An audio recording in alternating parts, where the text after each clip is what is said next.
বাগেরে থাপ্পড় দেয়, চিনেন না আমার বাবারে। বাড়িতে গিয়ে কয়, আব্বা উমর কি? হুসেইন আমারে কয়, আমি বলে গোলামের বাচ্চা গোলাম, আপনি বলে বড় গোলাম, আমি বলে বাচ্চা গোলাম। উমর হাসে, কয় আব্বা আপনি হাসেন, বিচারটা করতে হবে।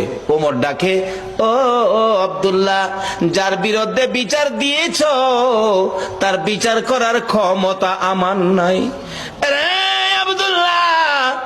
যেই নবী সেজদায় গেলে হুসাইন নবীর ঘাড় মুবারকে বসে থাকে, হুসাইন ঘাড় মুবারকে বসে থাকলে আমার নবী নামাজের তাসবিহ 5 বার 7 বার 9 বার 11 বার হুসাইন নামে না।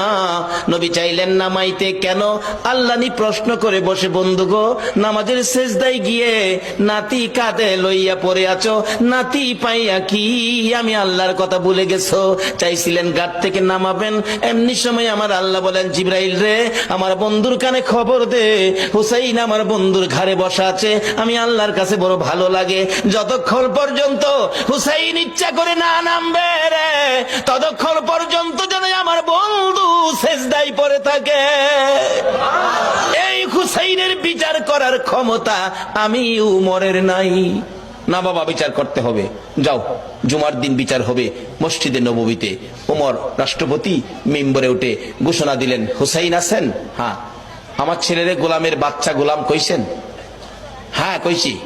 তা আমি তো রাষ্ট্রপতি, আমি তো কোনো গোলাম না, আমারও গোলাম কইলেন, ছেলেরে বাচ্চা গোলাম কইলেন, কই গোলামি করলাম?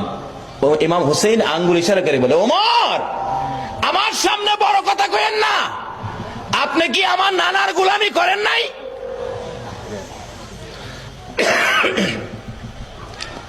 ওমর দুইটা চোখের পানি গাল বেয়ে বেয়ে জর্জর করে ছেড়ে দিলেন।